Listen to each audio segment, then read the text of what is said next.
हमारी लगभग इसमें 40-45 मकान और दुकानें चलेगी, पूरे शहर की, पूरे बाजार की, और लोगों की इसमें जमीनें भी चलेगी। टेंटों में रह रहे, कहीं रिश्तेदारी में रह रहे, ऐसे ही भटक गए हम लोग। कहाँ जाएंगे? सबके बिजनेस काम बंद हो गए, मकान चले गए। ना उनके पास जमीन है, ना उनका घर रहा, ना कुछ रहा। फसल थी वो भी बर्बाद हो चुकी है। एक साथ सब पानी छोड़ रहे हैं, उससे ही जो बड़े नुकसान इस वक्त हुए इस साल, वो इन डैमों की वजह से इसलिए हुए। ये आवाजें जो आपने सुनी वो कुल्लू से कोई 50 किलोमीटर दूर सैंज घाटी की हैं।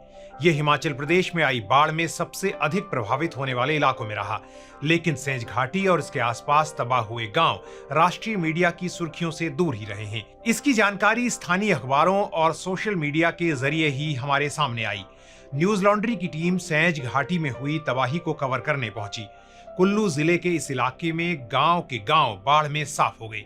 सैकड़ों लोग बेघर हुए और आज टेंटों में रहने पर मजबूर हैं। सर, हमारा नुकसान, हमारी लगभग इसमें 40-45 मकान और दुकानें चलेगी, पूरे शहर की, पूरे बाजार की, और लोगों की इसमें जमीनें भी चलेगी। ये टोटल पत्थर जो है अभी पानी में आए, ये नहीं, इतने बड़े बड़े पत्थर आए तो समझो कि कितना पानी आया।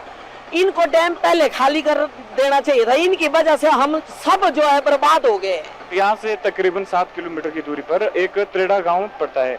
वहाँ पे टोटल 7 जो परिवार है वो बेघर हो चुके हैं। ना उनके पास जमीन है, ना उनका घर रहा, ना कुछ रहा। फसल थी वो भी बर्बाद हो चुकी है। और आजकल तो लोगों के घर में रह रहे हैं और कई तो खेतों में तंबू लगा के रह रहे। इतनी बुरी हालत है। रहने के लिए जगह कहाँ है? रहने के लिए कहाँ सर, कोई बाहर रह रहे हैं, किसी के लिए रूम मिलना मुश्किल है। रोडों पे रह रहे हैं बेचारे, टेंट लगा के। हमारे लिए टेंट मिले हुए हैं और रूम तो है नहीं कहीं भी हमारे लिए। हम बच्चों के साथ ऐसे रह रहे हैं, छोटे छोटे बच्चे हैं, तो हमारे देखो कहाँ जाएंगे हम। ना घर बचा, ना रोजगार बचा। खेती करते थे, खेती से गुजारा होता था, फिर वो सारा चला गया। सैंज घाटी का बर्बाद सुनसान इलाका कभी बड़ा ही गुलजार बाजार होता था।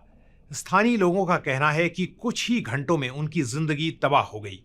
इस बर्बादी की जिम्मेदारी ये लोग यहाँ हाइड्रो पावर प्रोजेक्ट्स चला रही कंपनियों पर डालते हैं। इन कंपनियों के बांधों से छोड़े गए पानी का सैलाब इनके घर और दुकानों को बहा ले गया।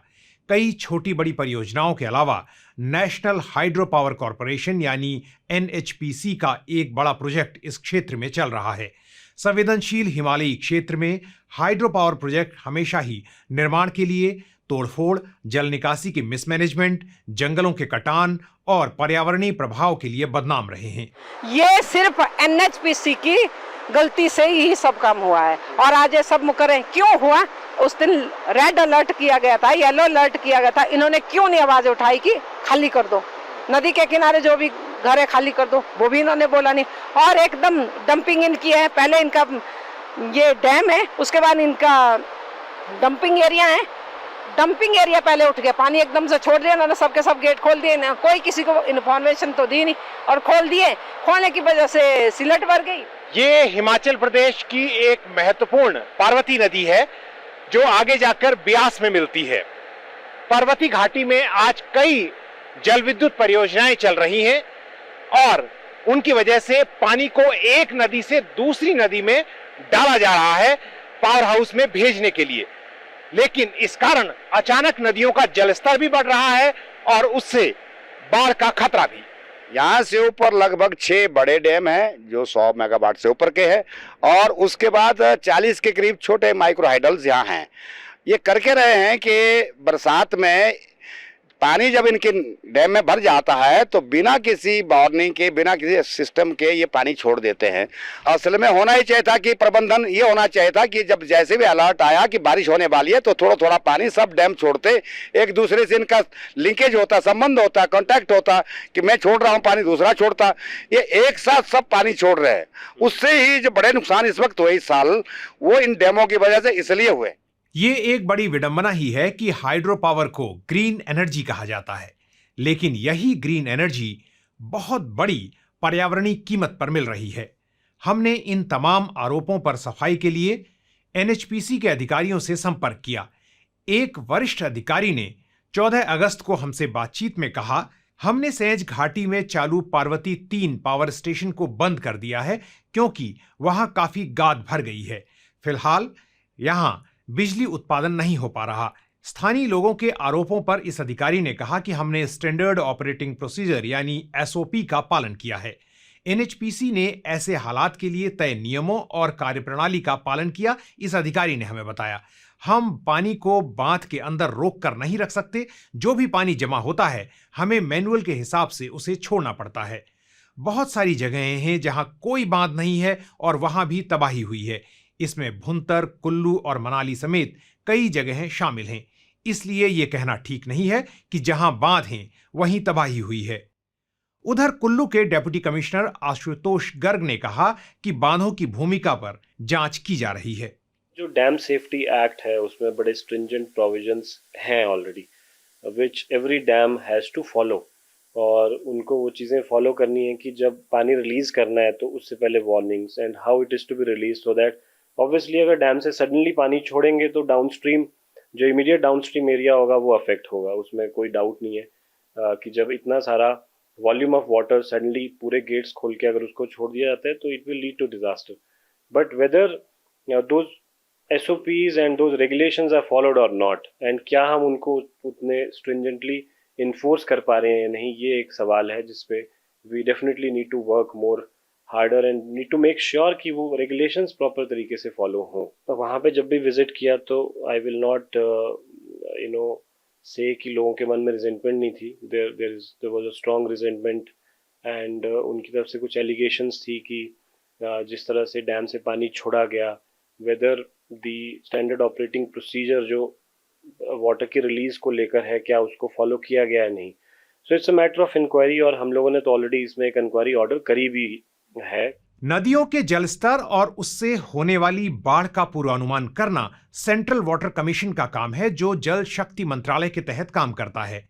क्या आपको यकीन होगा कि हिमाचल जैसे राज्य में जहां इतनी विशाल नदियां बहती हैं और बाढ़ की प्रबल संभावना है, वहां पर सेंट्रल वाटर कमीशन का कोई फोरकास्टिंग स्टेशन ही नहीं है। ये बात जल शक्ति मंत्रालय की वेबसाइट में भी दर्ज है और आप इसे वहां देख सकते हैं। हमसे बातचीत में सेंट्रल वाटर कमीशन के एक अधिकारी ने भी इसे स्वीकार किया कि जो भी फ्लड प्रोन इलाके हैं उसमें फ्लड फोरकास्टिंग होना चाहिए।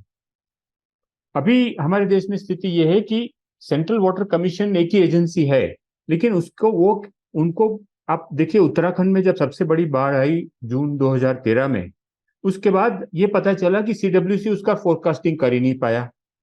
2014 सितंबर में कश्मीर में बहुत बड़ी बाढ़ आई, उसका फोरकास्टिंग CWC ने कुछ नहीं किया।